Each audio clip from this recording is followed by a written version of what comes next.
Olá, amigos, tudo bem? Vamos falar um pouco mais de uma dica para o TRE São Paulo? Vejamos a tela, por gentileza. Olha só o que eu coloquei para você. Concordância verbal ainda. O brasileiro e o alemão falavam em inglês. Quem é que falava em inglês?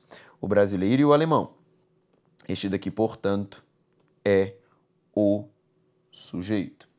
Só que veja para mim o seguinte, que esse sujeito que aqui está, ele é um sujeito da língua portuguesa composto. Sujeito composto cujos núcleos são os vocábulos brasileiro, alemão. Tudo bem? Só que como eu tenho um sujeito composto e ele está em posição canônica, ou seja, ele está anteposto, apesar de os dois núcleos serem singulares, a gramática da língua portuguesa diz que esse verbo só e somente só pode ficar no plural, ok? Mas veja comigo o exemplo de baixo. Falavam em inglês o brasileiro e o alemão. Quem falavam é o brasileiro e o alemão.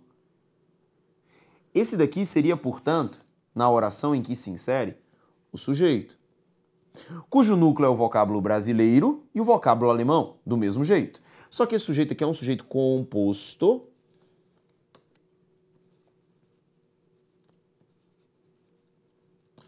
posposto. E a gramática fala o seguinte, se eu tiver um sujeito composto posposto, eu tenho duas possibilidades de concordância. Eu posso concordar com o fato de ter dois núcleos, e o fato de ter dois núcleos me revela uma concordância no plural, tudo bem?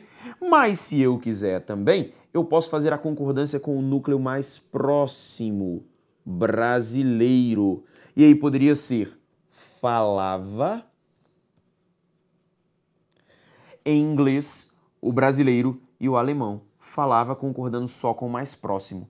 Isso aqui é o que a gramática chama, no primeiro caso, concordância genérica ou concordância gramatical, ou seja, a concordância com os dois núcleos falavam, ou então eu posso fazer a concordância atrativa com o mais próximo, ou seja, falava. Só que isso só vale para quando o sujeito está composto e está posposto.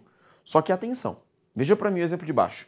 Falavam em inglês os brasileiros e os alemães. Se você percebe comigo aqui, por favor, o verbo é o verbo falavam. Quem falavam em inglês, aqui no meu texto, é os brasileiros e os alemães. Eu sei que você não tem dúvida de que aqui neste texto eu tenho um sujeito que está composto, que é composto e que está posposto.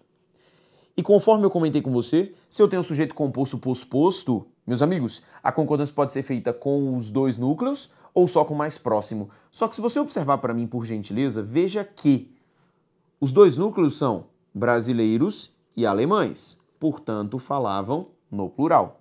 Só que o núcleo mais próximo é a palavra brasileiros. E brasileiros também está no plural.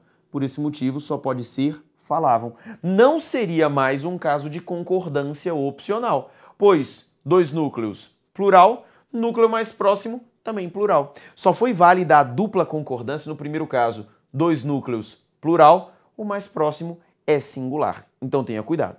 Além disso, amigos, esse tipo de questão só vale para os casos em que eu tenho conjunções aditivas da língua portuguesa. Tudo bem, meus amigos? Um grande abraço. Até a próxima.